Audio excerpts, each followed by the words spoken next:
Now we are into the most important topic of any programming language, which is loops. Why do we use loops? Question 1. What's the use case? We need to understand this two case. Let me take an example where I'll tell you to print the numbers from 1 to 10. It's very simple, right? What will you do as of now? You say, oh, you want to print 1 to 10 onto the screen? I say print 1, print 2, print 3. Like that, you'll write like around 30 statements or 10 statements. Print 1, print 2, print 3 to print 10. Good. I'll say that print a number from 1 to 1000. How would you do that? Print 1, print 2, print 3. You will write all the 1000 statements which print? No, which is very clumsy. What to do?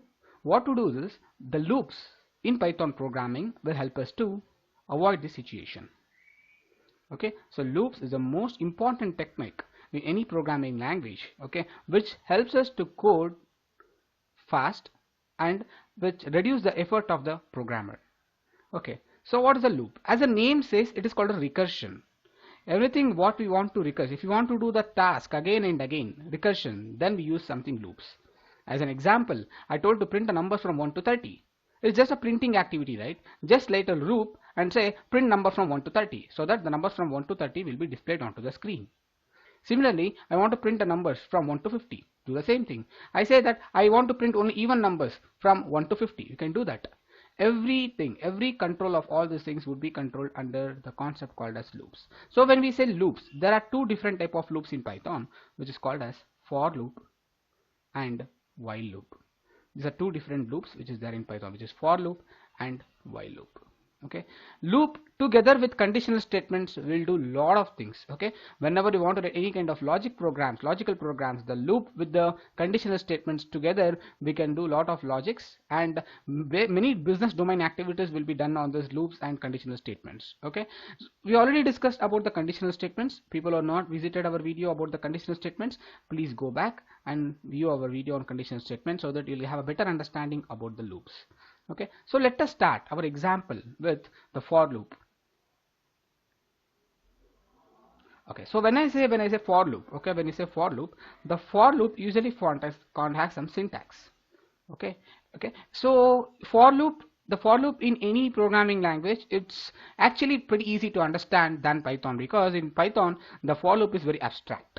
Okay, it is very abstract in Python. Okay, it's not so easy to understand for loop in Python because it's very abstract. Everything has been hidden so that the compiler automatically does. But I want to take for loop on a better understanding so that you'll get an idea how exactly the loop works internally.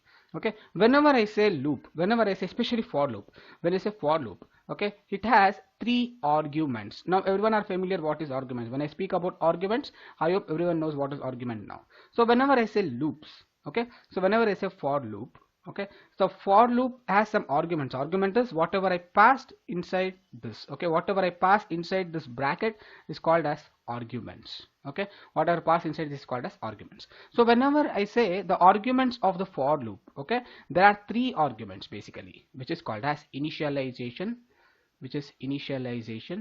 okay, and second one is comparison, and the third one is increment or decrement.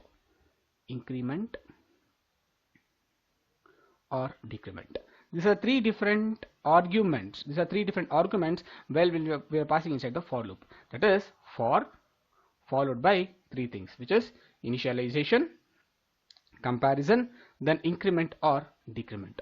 What it means? It means to say that where you want to start printing your number. For example, you told to print a number from 1 to 20, right? Told to print a number from 1 to 20, correct? So what I'll do now is I'll say for, okay, I is equal to 1. Then I say you need to print till what number? That is comparison. I say I want to print till 20. So I say I less than or equal to 20.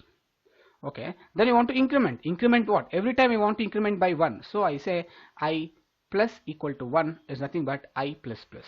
Okay. Or else I plus plus. So how this happens? Then I say inside the for loop as print I. So when I write this, what happens? Okay, I'll just tell you the flow of the execution now. Okay, let us say that the value of I is equal to 1 because I told I is equal to 1. So what has to be done? The loop enters inside. The loop enters inside and say print I. So what is I? 1. So 1 will be printed onto the monitor. Now I'll start comparing. Is 1 less than or equal to 20? Is 1 less than or equal to 20? Yes, the condition is true. So it came inside. Now once the 1 was printed, now I'll increment the value of I to I plus plus. That is I plus equal to 1. That is, now I will become 2. Now you'll check. Again you'll compare. Is 2 less than or equal to 20? Yes, print I. Next, increment the value to 3. 3 less than or equal to 20? Yes, print I. Then 4. 4 less than or equal to 20? Yes, print I. It goes on continuing till the value of I will become 20.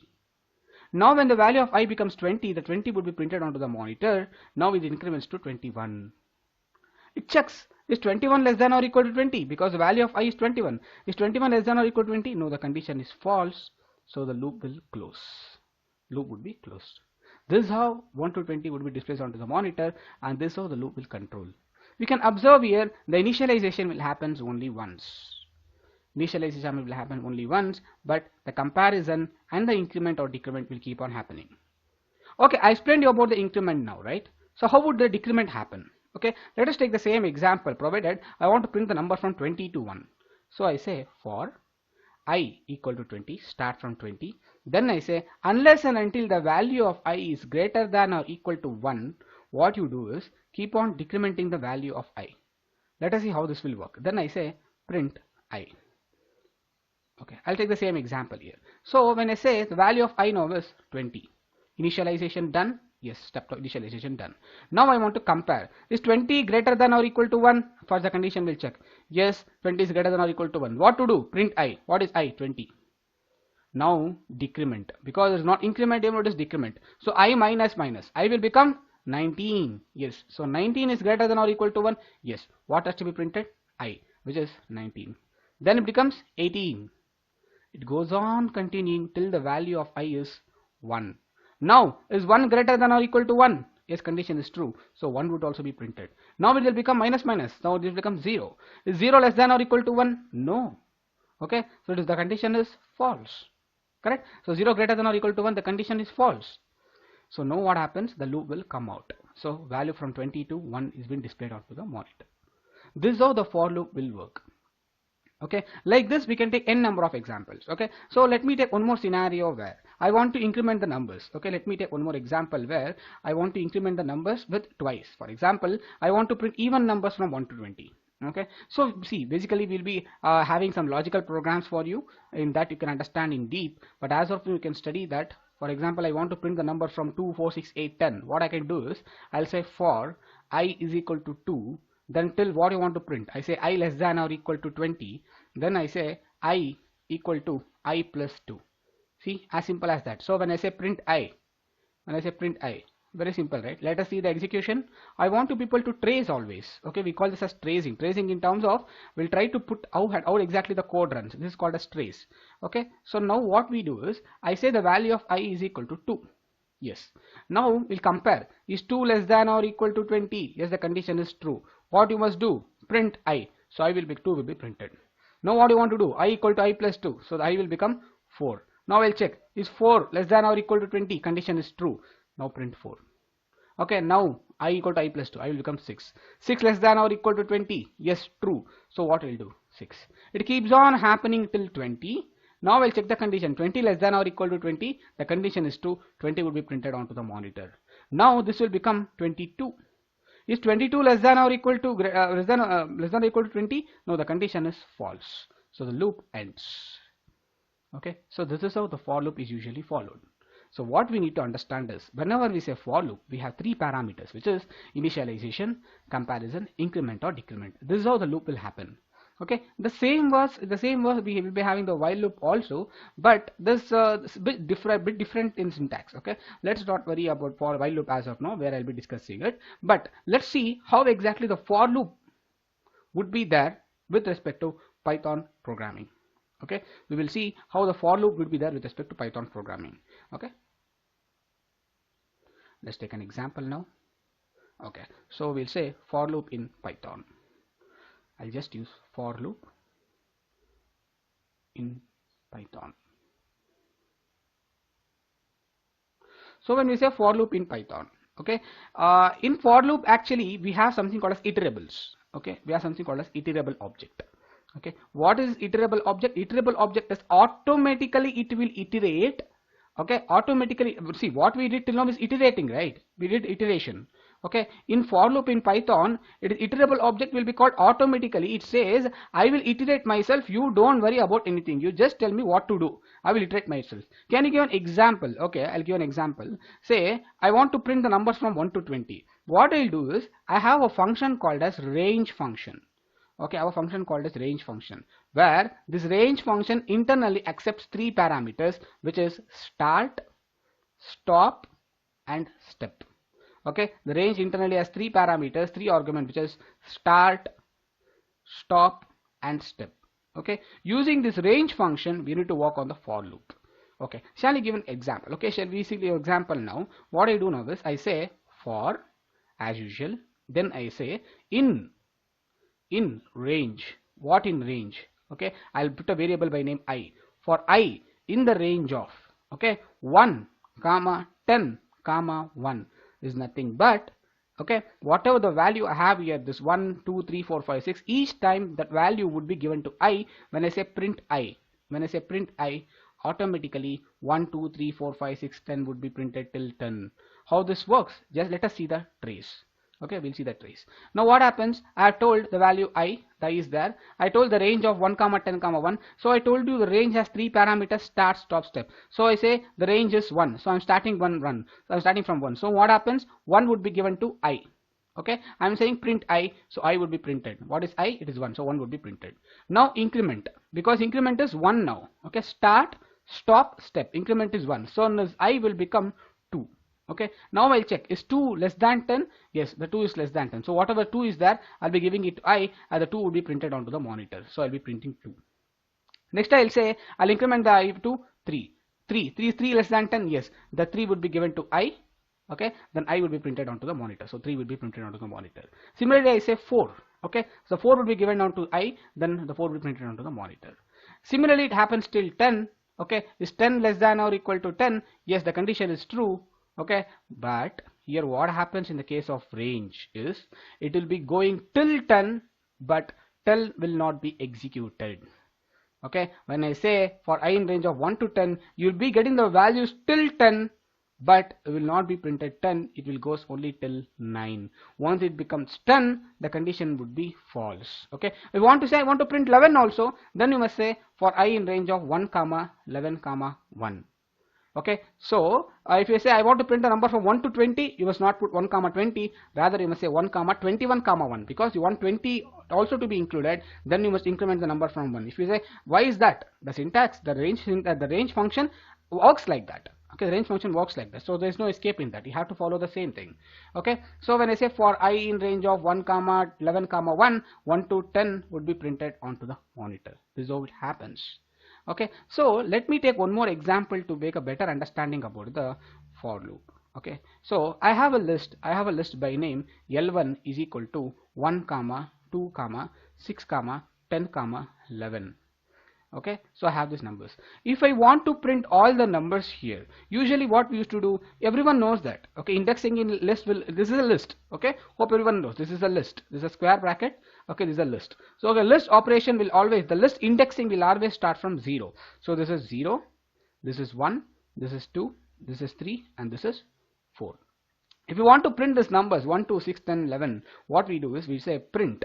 Okay, we always say print L1 of 0, then next time print L1 of 1, then we say print L1 of 2, print L1 of 3, and it continues like that.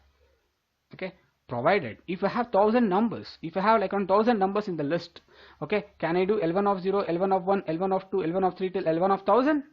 Is it possible? It's a very hectic process, right? Okay, it's a very hectic process, which we can't do that. So what we do now is we will be calling our loop to do the same, where loop automatically iterates each and every element of the list, and the list element will be printed onto the monitor. That is, when we say for, okay, for I in L1, I can say for I in L1, I say print I. I say print I. what happens here is every element which is there in L1 will be given to I, then that I will be printed onto the monitor. That is, you don't do anything, automatically the iterable object would be called internally. The iterable object would be called internally. It takes each and every element of this L1, it gives to I, and that I will be printed onto the monitor. Okay, so you don't worry about the iteration. Okay, this is what the for loop in Python will say, and it's an abstract. Okay, that's the reason I explained it with other programming language, but it's an abstract in Python. Okay, so what each and every element present in L1 would be given to I, that I would be printed onto the monitor. We'll see about this detail in practicals.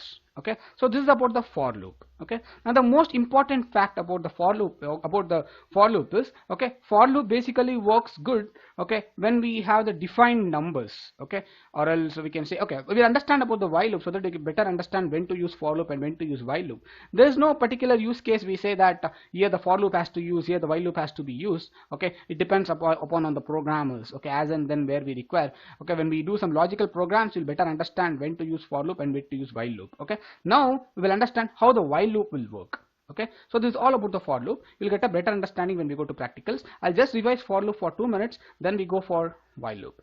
Okay, so we understood that for loop. Okay, when we say loops, the loops are of two types. What are those? It is the for loop and while loop.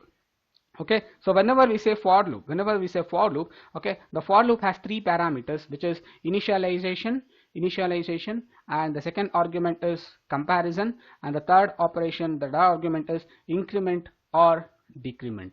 Okay, but in Python programming the things are very abstract, where we can't see all these arguments, which is initialization or comparison or increment or decrement is very abstract. We can't see this. Rather that we have a function by name range function, where range function automatically has three parameters, which is called start, stop and step. Okay, so the range function will be helping us to do this. Okay, so whenever we want to iterate something, we can just give within the range, or else, okay, we can define a list or whatever element you want. The internally the list L1, which is having the elements of 1 2 3 4, will be iterated automatically using an iterable object. That is, the for loop in Python internally call this iterable object. So you don't worry, each and every time the element would be taken, it will take a control which element is printed, which element is not printed. You don't worry about it.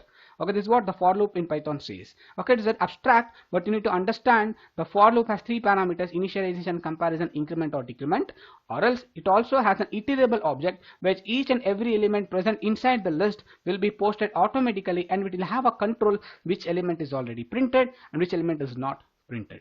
This is all about the for loop in Python.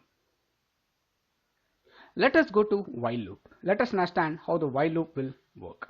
Okay, so whenever I say while loop, the while loop is having the same construct as the for loop. Okay, whenever I say while loop, the while loop is having the same construct as a for loop, provided in the while loop whatever we told, that increment, okay, the initialization, okay, the increment and the comparison, increment or decrement and the comparison, it will not happen in the same line how it was happening in the for loop. It happens in each and every individual line. Okay, shall we see an example? Yes, of course we see an example.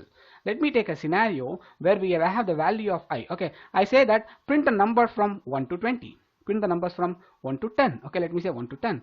You want to print a number from 1 to 10. How it happens in the for loop? I can say something like this: for I in range of 1, 11, 1. Then we say print I. This is one way of printing 1 to 10 onto the screen. Okay, using the for loop. If I want to do the same using while loop, what we do is we say initialize the value of I to 1, then compare whether the value of I is less than or equal to 10. Then I say print I. Okay, then I need to increment the value of I, where I say I plus is equal to 1. That is, this is initialization, this is comparison, and this is increment. As we can see here, in the for loop everything was happening in the same line, but in the case of while loop it happens in each and every individual line, where I say initialize first, then compare, then increment. Be very careful about the indentation again. Okay, if you increment the value of I here, then that is a big mistake, because this I has to be incremented within the while loop only, right? So it has to come in the same order. I mean, it has to be aligned properly like this. So I say print I, then after printing I'll increment the value of I plus is equal to 1. How this works? As usual, first I will do the value of I is equal to 1. Okay, I say I is equal to 1. Yes. Now I check I less than or equal to 10. Is 1 less than or equal to 10? Yes, it is. So what I do? Print I. So 1 would be printed onto the monitor. So I say 1 would be printed here on the monitor. Okay. So now what I'll do? I'll increment the value of I to plus 1. So I will become 2. Next I'll compare. Is 2 less than or equal to 10? Yes. So what has to be done? So print 2 onto the monitor. Next I'll make it as 3. Is 3 less than or equal to 10? Yes. Print 3 onto the monitor. It continues till the value of I will become 10. Okay, then 10 is less than or equal to 10. Yes, print 10. Now it becomes 11. Is 11 less than or equal to 10? Now the condition is false, so the loop ends. This is how the while will happen.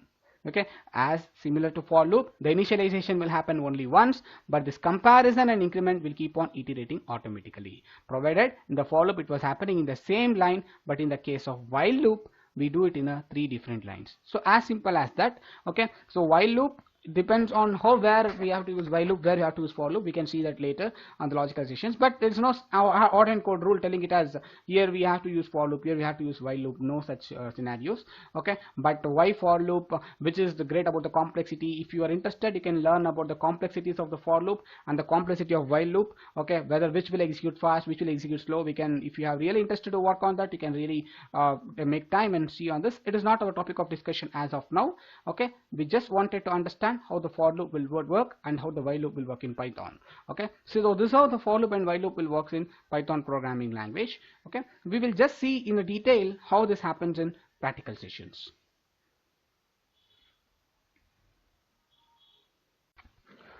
On top of loops and conditional statements, we have 3 more powerful statements in Python, which is called as pass, continue, and break. These are the statements which is actually gives a support to the loops and the conditional statements. Fine. So we will understand when to use continue, when to use break, and when to use pass. I will take an example. Let me say that I have L1 is equal to a list, where whenever I use a square bracket, we understand it is a list. I have the number like 10, 20, 30, 40 and 50. I don't know this numbers has been entered by the user, assume. Okay, I have taken some numbers from the user where I told the user to enter now some numbers.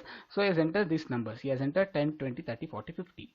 I have a clause where if you enter a number by name 30, okay, then you're not supposed to continue your loop further and you're supposed to break, that is come out of the loop. Okay, that is the case how to do it. For example, if the number is 10, 20, 40, 50, 100, 200, anything it might be, any number apart from 30, if you have any other number, then I can continue with the loop. But if you encounter a number by name 30, then I say you must come out of the loop immediately. If that is the case, how to do that? Let me take a scenario where I say for I in L1, okay, then I say if, I'll check, I'm combining the conditional statements with the loop. So I say if the value of I is equal to 30, okay, if equal to 30, then I say break. See, be careful about the indentation. I'm entering the indentation here because I'm entering inside the for loop. Okay, I'm entering the indentation here because I'm entering inside the if loop, if condition statements. So I say for I in L1, if in case I equal to 30, I say break. If not, else don't worry, just print the I. It's not a problem. Okay, so you can see here, whenever I say break, what happens here is, now I have a number from 10, 20, 30, 40, 50. First time what happens, the number is 10. Okay, the 10 would be given. And we know that now iterable object would be called. So the L1 is now, the first number is 10. So 10 would be given in I. It checks, is 10 equal to 30? No. So it will say 10 would be printed onto the monitor. Now it will become 20. 20 will be given to I. Then we will check, is 20 equal to 30? No. Then put 20. Now I'll see, is 30 equal to 30? Yes. Now what we do, we don't even execute further. We just come out of the loop and the loop will end. Your end of the loop. Okay, this is about the break. If you want to make your statement to break somewhere based on some particular condition, then you can use the break statement. Okay, it is one of the powerful techniques, one of the powerful statement where we use in loops and conditional statements, so that whenever while working on the logic programming, we'll be using this break statement. Let us see how the continue statement will work. Just erase this. Okay, so the continue, I'll take the same list by name L1, which is equal to 10 comma 20 comma 30 comma 40 and 50. Here I don't want to take a chance to skip printing the number 40 and 50, provided I just want to skip this 30. Okay, I just want to skip this 30. I don't need this 30. Apart from that, I require to print 10, 20, 40 and 50. If that is the case, if I use break, what happens? If you use break, when I print 10 and 20, automatically even 40 and 50 will not be printed, because it will come out of the loop. But I want to print 40 and 50, but I want to skip this 30. Then what to do? Then we can do something called continue. How the continue would work? Okay, how continue would work? I'll take the same for loop now. I say like for I in L1, then what I do is I'll check if in case what the number you have in I is equal to 30, then don't break, I say continue. I just say continue. Again, I'm telling you, always indentation is very important. Maintain the like arrangement of the, for example, here I've started for and I've started if here. Okay, then inside the if I'm writing continue. Okay, whatever the alignment of the statements has to be very proper. Okay, now I say if I equal to 30, then continue. Else I say print I. Else I say print I. So what is this? What is this? Like I say I have a number which is L1. I have a list by name L1. So 10 would be given in this I first time. Okay, then 20 would be given to I, then 30 would be given to I. I'll check if I equal to 30, is 30 equal to 30? Yes, condition is true. This condition is true, then don't break, rather continue. Mean to say, don't do anything, boss. You don't do anything. If you reach 30, don't do anything. Just print, just go with the next iteration. That is, whenever I go to 30, when I reach this 30, so you will not, I will not do anything. You'll give the control back to the for loop. That is, it will skip this 30th position, it goes back to 40th position. That is, it will print 0, 1, it will print this, skip the second position, it will go to third, it will go to fourth. This is how the continue statement would work. Okay, we understood that break statement used to come out of the loop, right?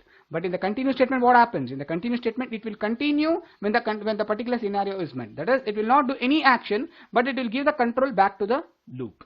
This is an example of the continue statement. Okay, so if I say, I'll take one more example if you're getting confused with the continue statement. I say that I want to print the numbers from 1 to 2 to 10, provided I don't want 8 to be printed.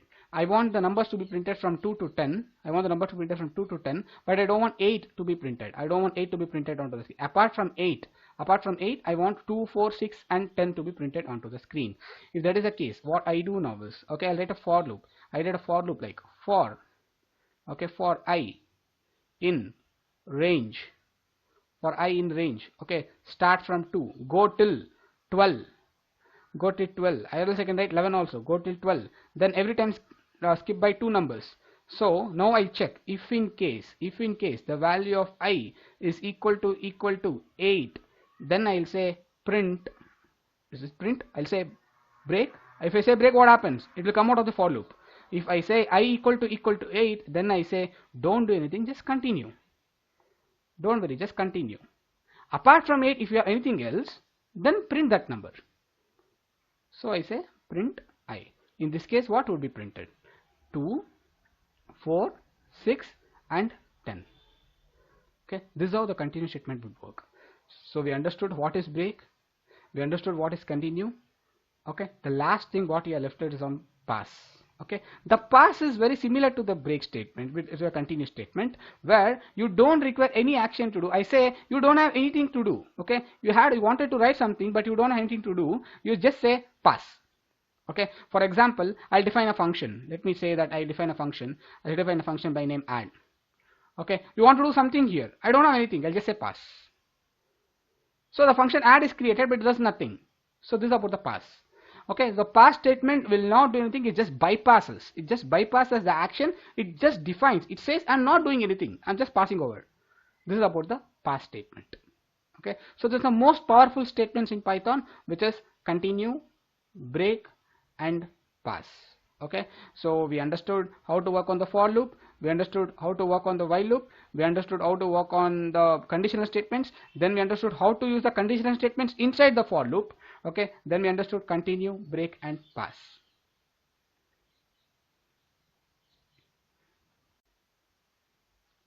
So theoretically we understood how the loops works and what are different type of loops. We understood the two type of loops, which is the for loop and the while loop. Okay. So basically, why do we use loops?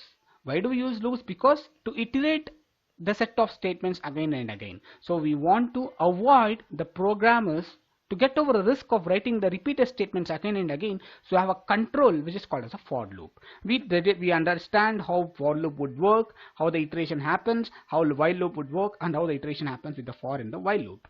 Let us see with practicals in Python how the loops would work. The syntax of the for loop is as usual, which is for variable in the sequence. Variable can be anything. Sequence, as I told you, it can be either range or it can be a list. If you use the list, then it calls the iterable object automatically. When you use range, then you must give start, stop, and the step. Okay, so let us see with an example of the list first. Okay, I have a list by name numbers is equal to 1 to 25. I'll just restart the kernel so that it will clear all the output so that we can run once again. Yes, we made it. Just a moment.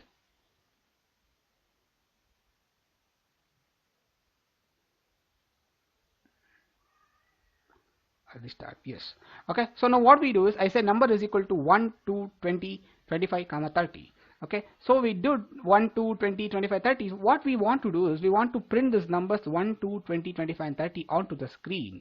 Provided I just don't want to print it as it is, I want to square this number, I want to square this 1, I want to square 2, I want to square 20, I want to square 25 and 30. Okay, if you want to do it manually, what you must do, you must do something like 1 into 1, then 20 into 20, 2 into 2, 25 into 25. But let us give a control to loop and see how the loop will execute this. I have taken numbers and I put inside a variable by name val. We understood this, right? For expression, for variable in expression. So the each and every number, each and every individual number present in this numbers list will be given to the val. For example, the first time 1 would be given, second time the 2 would be given, third time 20 would be given. Each and every time every number would be given to val. Now what we are doing, we are just multiplying the val into val, then I am putting it to sq. Okay, so I am printing sq always. So when I want to run this output, what happens? For the first time 1 would be given, 1 would be taken from the numbers and we'll give it to val, multiply that 1 into 1, give it to sq, print that sq. So 1 into 1 is 1, so 1 would be displayed. Second time the 2 would be taken, it will be given to val, so 2 into 2, 4, the 4 would be printed onto the screen. Similarly it happens till 30. I am not taking any responsibility to increment because inside the for loop there is an iterable object. The iterable will automatically take each and every element. It takes a control and it will do it. I'll just run and see whether the output is as expected. Yes, you can see 1, 4, 400, 625 and 900. Okay, similarly let us go with the range. Okay, I had given a description of how range would work. Okay, I'm taking one more example here where I say sum is equal to 0. Initially the sum is 0. Now what I'll do is I want to add each and every number from 1 to 6. That is, I want to add 1 plus 2 plus 3 plus 4 plus 5. So I say for val in the range of 1 comma 6. When I say range of 1 comma 6, you must understand the numbers would be from 1, 2, 3, 4 and 5. It will not go to 6. Okay, so when I run this, what happens? First time the value would be 1, the 1 would be given to val, the sum is equal to 0, here the sum is equal to 0, sum is equal to sum plus val, that is 0 plus val. What is there in val now? Yes, 1. So val, that is 0 plus 1, 1. Give it back to sum. Now sum is containing 1. Next time what happens? Next val, what is val in second time? It is 2. What is there in sum? 1. 1 plus 2, 3. Give it back to sum. Okay, I'm just printing this. It happens with repeated examples. So we will be getting an output as, okay, we'll be getting an output as 15. Okay, 1 plus 2, 3, 3 plus 2, 6, 6 plus 4, 10, 10 plus 5, 15. Why are you getting till 5? Because I told you the range happens with 1 comma 6. When I say 1 comma 6, start from 1, end at 6, but don't consider 6. Okay, go till 5. If you want 6 also to be into the picture, then you can give 1 comma 7. Okay, and one more important thing is I have not given the increment here. By default the increment is always 1. Either you can give it as 1 comma 6 comma 1 or else the compiler automatically take this as 1. Okay, so it's by default. By default it is 1. If you want to give it externally, you can give it, that's not a problem, but by default it would be taken as 1. Okay, this is about the output.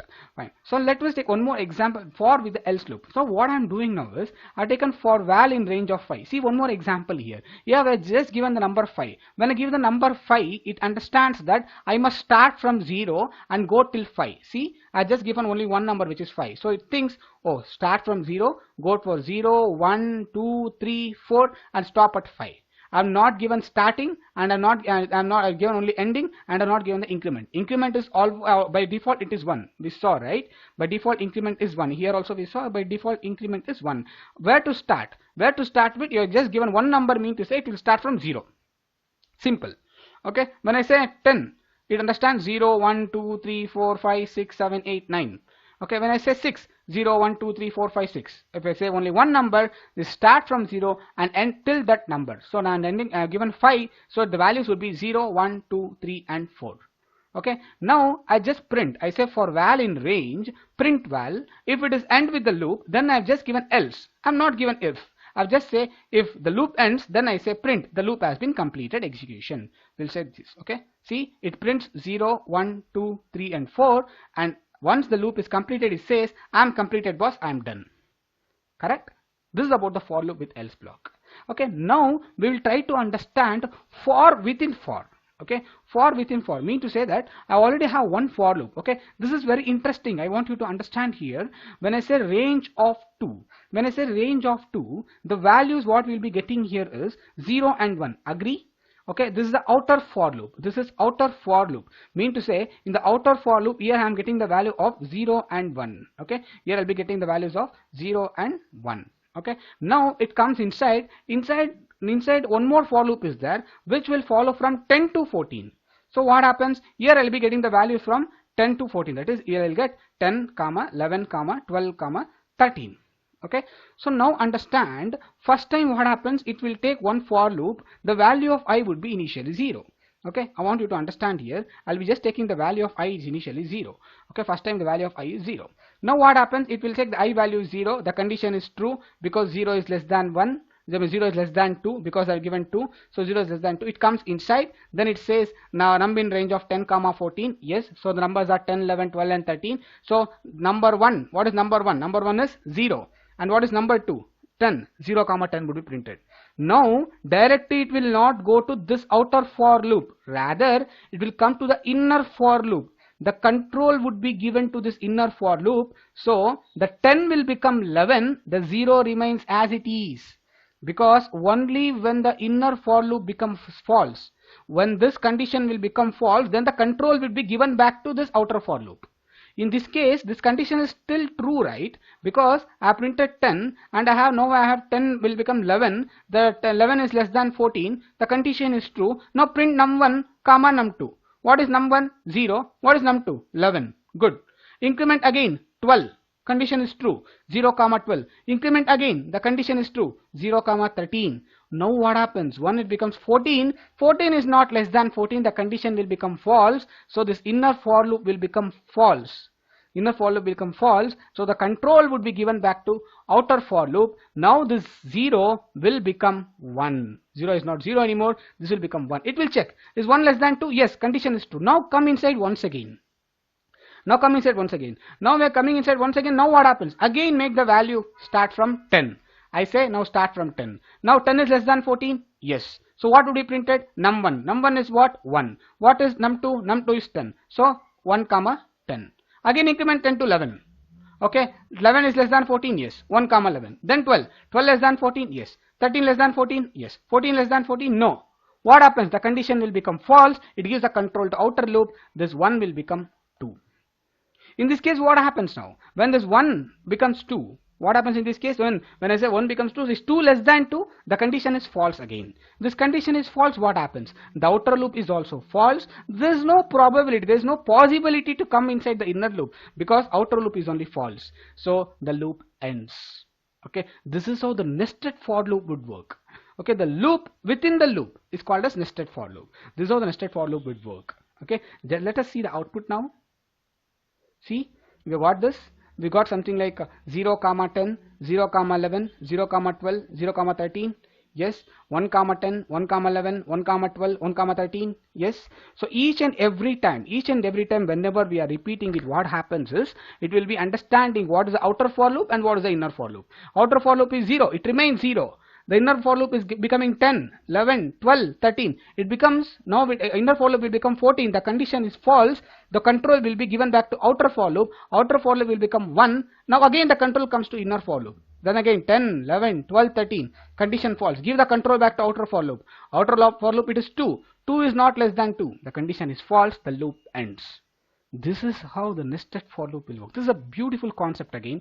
Lot of pattern programs and interview questions basically would be on your logical nested loops. Okay, we need to understand how to play around with the if conditions and nested loops so that we can answer a lot of pattern programs, a lot of interview questions, and the searching, sorting programs. Everything stands on this loops and conditional statements. Okay, so this is about the nested loops. We'll be seeing some logic based programs how the for loop would work, so that at that time we'll get a better understanding on this. But as of now, you understand this, we can actually have the nested for loop. The loop within the loop is a nested for loop. There's a concept behind it. Good. Let us go to while loop practically. Okay, as we understood now, in the while loop, all the three lines would be in all the three increment, comparison, and decrement would be in the three different lines. Okay, let me say that I've given the initialization now. I've given initialize with the number is equal to 5. Now I'm doing comparison. While number less than 10, yes, 5 is less than 10. What to do? Print the number. So 5 would be printed. Okay, next what to do? Then I'm incrementing num equal to num plus 1. Num was 5, now num will become 6. Now don't go to initialization again, because initialization will happen only once. Now the condition would be here. I will check. Now num is equal to num plus 1. Num was 5. Okay, 5 got printed. Num is equal to num plus 1. Num will become 6. Is 6 less than 10? Yes. What to print? Print 6. Now 7. 7 less than 10? Yes. Print 7. 8 less than 10? Print 8. 9 less than 10? Print 9. 10 less than 10? No. Condition false. So come out of the loop. So what would be printed? Start till 5. Till 5 less than 10. I'm incrementing it. I'm printing it. So when you see this output, you can understand it is 5, 6, 7, 8 and 9. Beautiful. Okay, there is one of the small virus in while loop. Virus, we call it as virus because it kills your RAM. Okay, when I execute this, can you just tell what would be the output in this case? Can you just imagine what will the output in this case? When I say num is equal to 1, I told while num less than 5. When I say while num less than 5, always the value of num is less than 5. Would you agree? What is num? Num is 1. 1 less than 5? Yes. Next time what happens? I'm printing num. So I say 1 would be printed. Next iteration, what happens? What is the value of num? 1 only. So 1 less than 5, yes. Print num. Print num. How many number of times you will print, boss? Unless and until your RAM stack is full. It keeps on printing because there is no termination at all, because your condition is infinite. This is an infinite loop. There is no stop at all because you're not incremented your num. This is a big mistake. Okay, you will understand. I just incremented where the initialization num is equal to 1. That is done. And just checking the condition 1 less than 5, 1 less than 5. But where is our increment operator? This is a basic problem while using the while loop. We have to be very careful. Okay, if you forgot to increment, it becomes an infinite loop. If you want, I can just try to execute, but it kills my space. See? It's gone doing. I just stop my kernel. I don't want to take a chance. Okay, just shut down my kernel. Okay, I'll just shut down my, or else I can say restart my kernel. I'll just restart my kernel and say clear output. Okay, so you can understand it is printing actually. Just keep on printing. Okay, we can't actually stop it because it's an infinite loop. This is a very important clause. We have to be very careful when executing the while statement. Got it? Okay, let us come to break. We saw the break statement in theory, right? We understood what is break. That is just come out of the loop. Okay, here I have a number by name for num in 10, 20, 30, 40, 50. Okay, print num. Okay, I'm printing each and every num. Provided if num is equal to 50, then I say the number 55. Okay, number 50 is found. I say the number 50 is found. Previously I take an example of 88, or else so I change it. So I can say number is equal to 50. I say if number equal to 50, I say number 50 is found, then terminating the loop. Okay, understand, right? It's actually very interesting. Okay, now I'll try to run this. Let us see how this would work. Okay, but be careful. See, I just changed a bit of indentation, so it might cause me a problem. So be very careful about the indentation. Now I said for num in 10, 20, 30, 40, 50, print num. If number equal to 50, I say the number 50 is found. I'm terminating and I'm saying break here. That is, boss, 50 found, I can't do anything, I'm just coming out of the loop. Just see how this would work. Okay, 10, 20, 30, 40, 50, the number 50 is found, terminating the loop. Okay, this seems very crazy. Okay, like what I do now is I'll just add 3 more numbers. Okay, I'll just add 3 more numbers. Just give me a moment. I'll add something like 60, I'll add 70, then I'll say 80. Okay, now let us see what would be the output. See, I have 60, 70, 80, but I'm not able to print the 60, 70, 80. Why? I'm not able to print 60, 70, 80 because you break the loop. You came out of the loop, because if number was 50, you check that. You check that number was 50. Then you told I want to come out if the if I found 50. Correct? That is about the break. Okay, but I told you, if you want to avoid only 50 and you want to continue with 60, 70 and 80, what must be done? Yes, it is continue. Okay, I don't want to come out of the loop, rather I just want to skip this 50 and continue the next level of execution. Then it is the continue statement for that matter. Okay, so we'll be seeing how the continue would work, provided you must understand. Okay, the break is actually a syntax which will make us to come out of the loop and start executing. And I mean, it just comes out of the loop and it won't care what's there next. Okay, it just comes out of the loop. This is about the break statement. Okay, good. Let us see the continue statement so that you can have a better understanding now. Okay, I say for number in 20, 11, 9, 66, 4, 89, 44. What I do now is, wherever I see even numbers, I don't want to print that even number. I say, boss, I don't want to take risk, continue. I say, if I found with the even number, continue. I don't do anything. But apart from even number, if you have found anything, then print that. But if you have found the even number, no, don't print it. Okay, that's what I'm telling here. I have missed else, that's okay, not a problem. Else is not compulsory. I just checks for the condition. This condition is true, then it will say continue, else it will print. Okay, let us see the output in this case. See, I have 20. I have 20 mod 2. 20 modulus with 2. You know modulus operator, right? The modulus operator will give you the remainder. So when I say 20 mod 2, the remainder is 0. So it will continue. That is, the 20 will not be printed. Rather, it will give a control for the next number. Next number is 11. It checks the 11 mod 2. Is 11 mod 2 equal to 0? No. Because 11 modulus with 2. What is the remainder? 2 5s are 10. Okay, the remainder is 1. So it is not equal to 0. The remainder is not equal to 0 when it is 11. So the output will not be printed, and my output will be printed onto the screen. It will not continue. It will not go to continue. Let us go for 9. Yes, 9 mod 2 is not equal to 0. So the control will be given here. Let us take 66. 66 mod 2, it is true, so it will come here. It will not come to this print. So as I told you in our previous case, we saw 10, 20, 30, 40, 50, 60, 70, 80, right? I just want to skip 50. That is the case. If you found 50, you would have written continue. If not, then you can print the number as it is. This is about the continue statement. Okay. The last part which is left on is like on pass statement. As I told you, the pass statement just say, boss, I don't do anything, I'll just pass away. Okay, I like 20, 11, 9, 66, 4, 48, 19, 44, whatever you have. Okay, I'm not doing anything, I'm just passing it. Okay, so it's same as continue. Yes, it's same as continue, but what happens in continue is when we are working on the conditional statements, we use continue. But as I defined in a previous example, let me define a function by name def add. Okay, I say def add, then I say pass. Okay, just run this. Okay, see, I'm just having the add function, but we are not able to do anything. That's okay. It says don't do anything, it's just a pass. Okay, I'm there to bypass everything. I'm not doing any activity. The pass statement says I'm not doing any activity. I'm just there to give an intimation that I'm going forward. This is about the pass statement. Okay, so we understood that we have for loop, we have while loop. We understood how to use the continue, how to use break, how to use pass statement, okay, how to use the nested for loop. Okay, there are a lot of examples for this. Okay, we want you people to see to our assignments, do the assignments so that you have a better understanding about all this. Okay, we also have a session on the logical programs, how to work on the loops and conditional statements, so that you'll have a better understanding on the loops and conditional statements. But this is very important. After the session, if you solve our assignment, you'll have a better understanding on how to work on the loop and the conditional statements.